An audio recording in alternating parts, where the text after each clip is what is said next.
Bismillahirrahmanirrahim. Selamat malam, sugeng rahayu semua para pemirsa dimanapun berada. Semoga kita dalam keadaan selalu sehat dan dalam keadaan keluarga yang damai dan tentram. Alhamdulillahirrabbilalamin, pada malam hari ini guru melanjutkan memberi gambaran, menerangkan banyak hal tentang apa yang sudah ditangkap oleh pikiran manusia sejak 1400 tahun masa lampau sampai sekarang. Seperti di video-video yang lain, guru selalu mengajarkan tartil dan urutlah kalau mempelajari video guru, dimulai seperti kemarin dari bahasa dan manusia, Iqra dan bahasa, kemarin neraka dan pintunya, surga atau jannah. Pada video kali ini, guru memberi judul videonya Surga yang Tak Berguna. Nah, ini keren judulnya.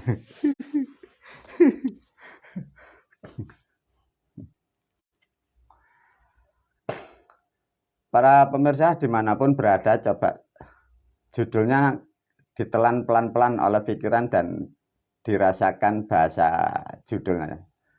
Surga yang tak berguna, coba kan keren. Miliaran manusia, berapa manusia membuat kitab dan berapa nabi, berapa rasul, berapa orang-orang hebat membuat tuntunan ya. Semua manusia terobsesi, semua berbondong-bondong, harta dikeluarkan, tenaga, pikiran semua dicurahkan agar bisa masuk surga. Lantas dari judul video guru, ini judulnya lucu, jadi terbalik, surga yang tak berguna.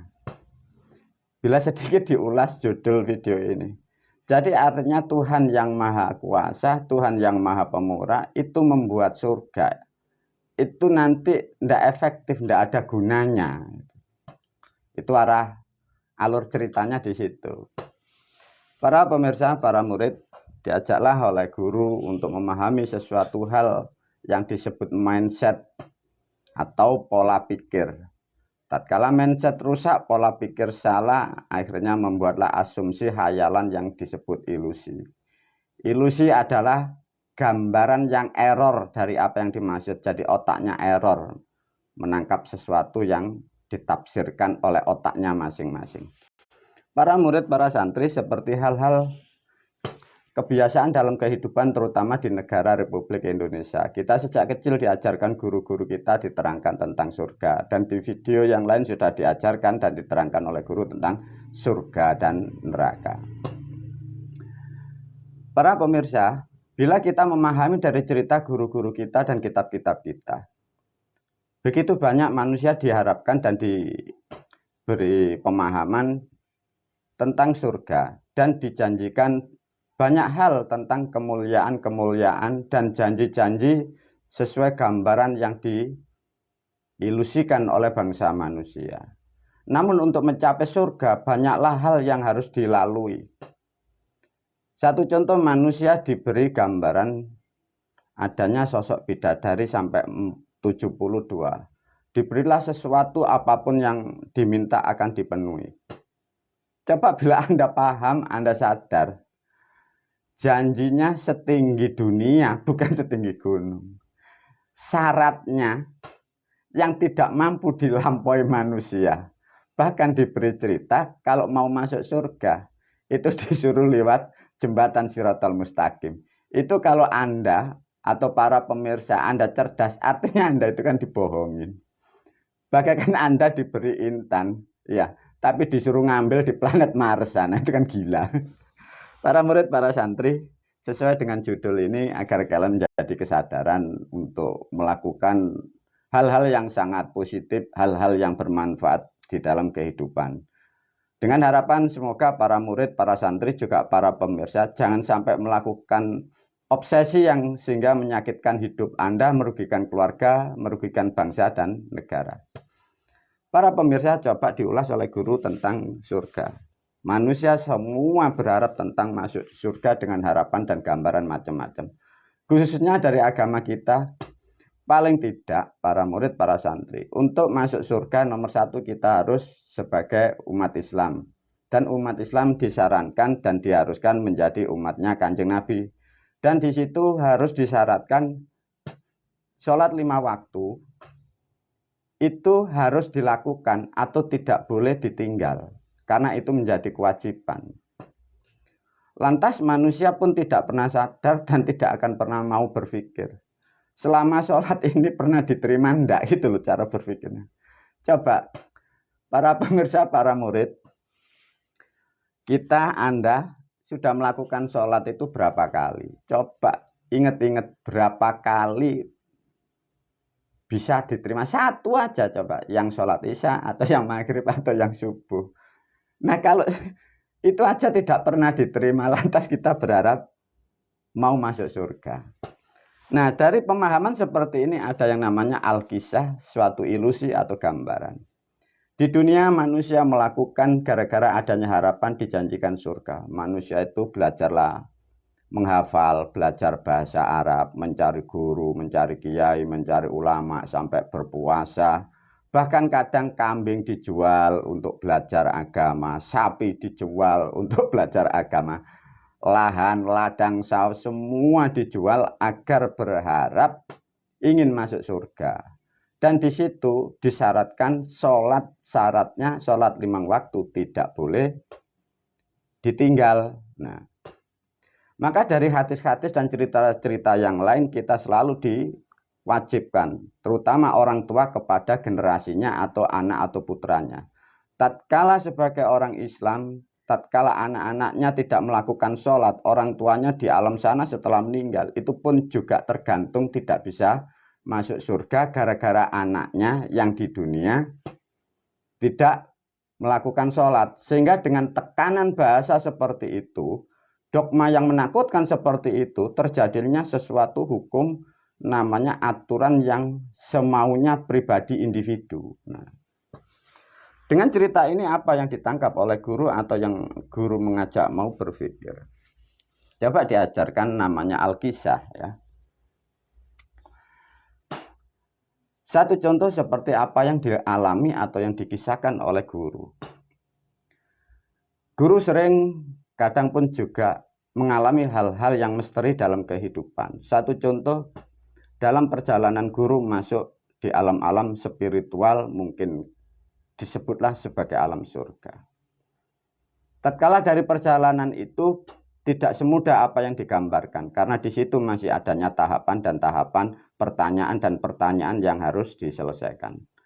Namun dari cerita itu pada waktu masuk surga dan sebelum masuk di situ al-kisah, guru ini dihadang oleh para malaikat. Dan di situ ada malaikat namanya malaikat itu Mbak Muridwan.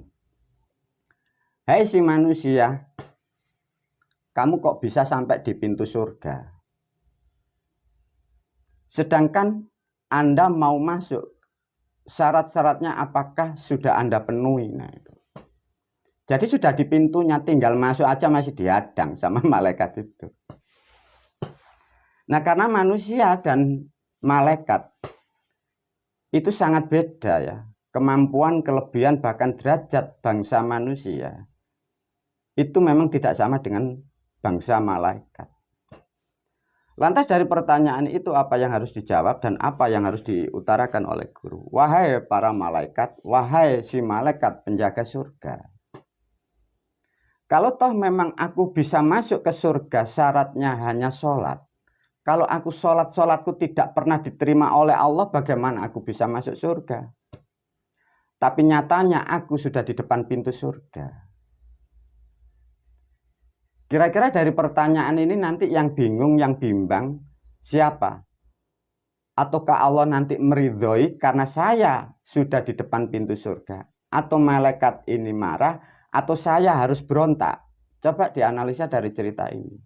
Karena dari cerita, dari harapan, dari motivasi, kita diberikan syarat begitu banyak agar bisa masuk surga.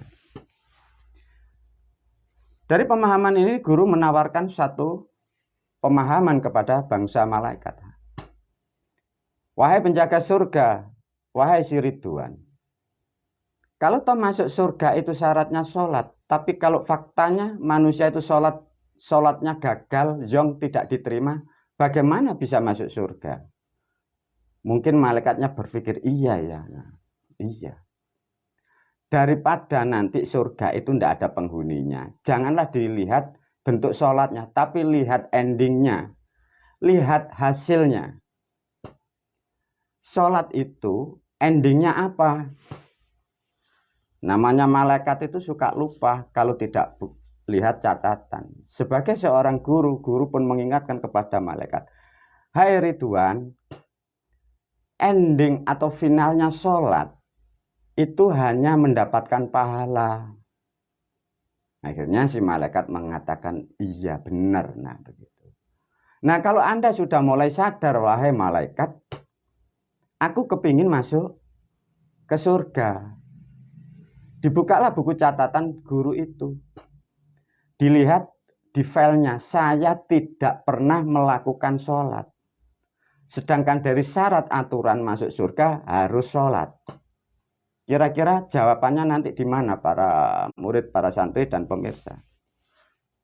Kembali kepada namanya final atau ending akhirnya. Wahai malaikat, tetap karena aku sudah di depan pintu surga, mau dan tidak mau saya harus masuk. Karena dari bumi, dari dunia saya menuju sini, banyak hal yang aku lalui. Tapi syaratnya Anda ini loh, dari catatan tidak pernah sholat. Tapi tadi saya menawarkan ending akhirnya adalah pahala. Kalau toh Anda kurang percaya, wahai para malaikat, coba lihat catatan saya di malaikat yang lain. Dilihatlah catatan di malaikat yang atid. Ternyata di situ si guru mempunyai catatan pahala yang cukup. Lah catatan itu bab judulnya tentang sholat juga. Tapi yang unik, aku selaku guru ingin masuk surga tanpa sholat. Tapi catatan pahala yang saya dapatkan dari hasil sholat. Apa kesimpulannya? Si Ridwan saya kasih tahu. Coba cek pahala saya ada ndak? Ada. Tapi gambarnya kok ndak ada sholat ini gimana? Ndak ada gerak sholatnya gimana ini? Nah itulah kecerdasan aku selaku gurumu. Wahai malaikat Ridwan, mengapa pahala sholatku banyak tapi aku tidak melakukan? Anda tidak melihat catatan di catatan yang lain. Aku di dunia punya putra itu 5. Itu setiap hari putraku ada yang 2 saya suruh selalu berjamaah, yang lain saya suruh bekerja. Di dalam catatan rumus dan keterangan dari kitabku di dunia, setiap manusia itu melakukan sholat berjamaah itu mendapatkan 27. Nah, lantas kalau putraku setiap hari itu yang 2 itu rutin berjamaah. Setiap jamaah saya tidak minta banyak. Karena itu anak per anak dapat 27 derajat per anak. Aku karena orang tua, aku hanya minta 10 aja. Jadi anak yang 1 saya minta 10, yang anak 1 saya minta 10. Sisanya yang 17 dibagi kepada adik-adiknya yang tidak sholat, sama yang sisa yang 17 dibagi sama adik-adiknya yang tidak sholat. Nah dari disitulah pembagian pahala itu rata. Lantas malaikat diam pikirannya, kok bisa ya? Sampai ini hari malaikat ini belum bisa menemukan jawabannya. Malaikat bingung dan pada waktu itu sehingga guru dibolehkan masuk. Oh iya ya benar dapat pahala. Pahala yang dihasilkan dari nilai sholat, tapi manusianya tidak melakukan sholat. Gara-gara apa? Pembagian pahala. Apakah bisa guru pahala itu dibagi? Lah namanya anak sama orang tua itu bagaimana? Masa anaknya dapat pahala banyak, orang tuanya minta kok enggak boleh? Kan berdosa. Nah, coba para murid, para santri, begitulah nikmatnya kalau putra-putri kita banyak. Maka perbanyaklah anak di dunia ya. Banyak anak, banyak masalah. Para murid, para santri, Anda diajak pikir cerdas oleh guru. Semoga Alkisah ini menjadi pemahaman, membuka cakrawala berpikir sehingga kalian tidak tertipu oleh kitab-kitab buatan orang-orang terdahulu, sehingga membuat ketakutan kehidupanmu di alam di dunia. Di dunia ini adalah sesuatu hal yang sangat indah bagi siapa yang mampu bisa bersyukur dan bisa mengolah. Lantas dari cerita itu, apa hasilnya? Karena yang bisa masuk surga itu adalah orang yang identik dengan beragama Islam. Saya pun sudah dimasukkan mendapatkan pahala dari putra-putri saya. Nah, di situ juga ada rombongan lain, ahli jamaah, juga ahli torekot, ahli ibadah. Begitu masuk rombongan karena dia ada yang sholat diterima, masuklah di surga bersama guru. Di situ kurang lebih ada 1.000 orang, campur dari golongan macam-macam. Ada yang dari NU, ada yang dari Muhammadiyah, ada yang dari LDII, dari banyak organisasi. Masuklah ke surga dengan saya si guru.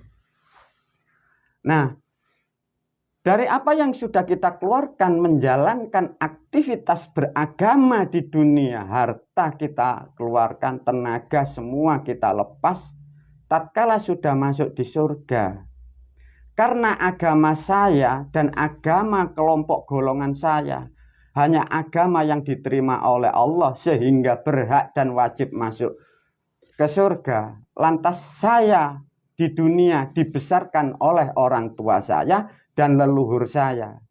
Sedangkan agama leluhur saya, agama orang tua saya tidak diterima oleh Allah Subhanahu wa Ta'ala, sehingga orang tua saya, leluhur saya semuanya dimasukkan neraka, sedangkan leluhurku sudah miliaran yang sudah pada meninggal dunia.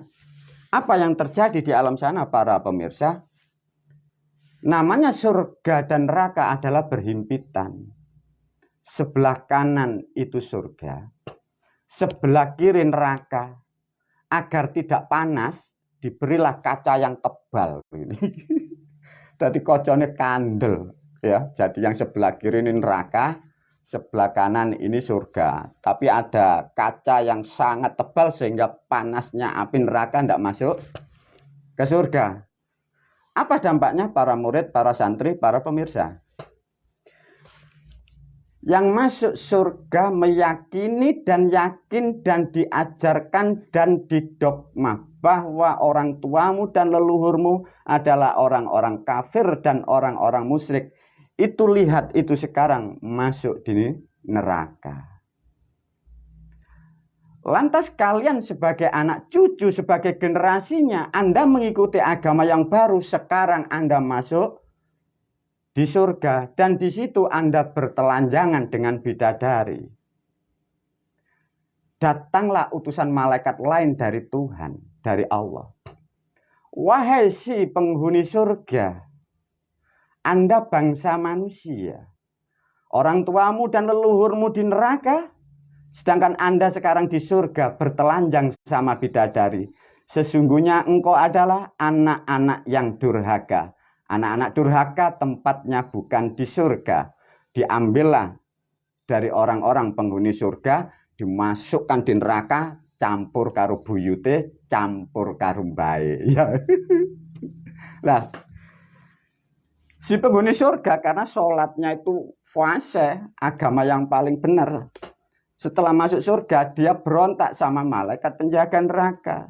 Saya tidak terima, wahai si Malik, aku kau masukkan neraka karena aku sudah ibadah. Karena aku bisa ibadah, aku diajari guru-guruku, diajari kiai dan ulama.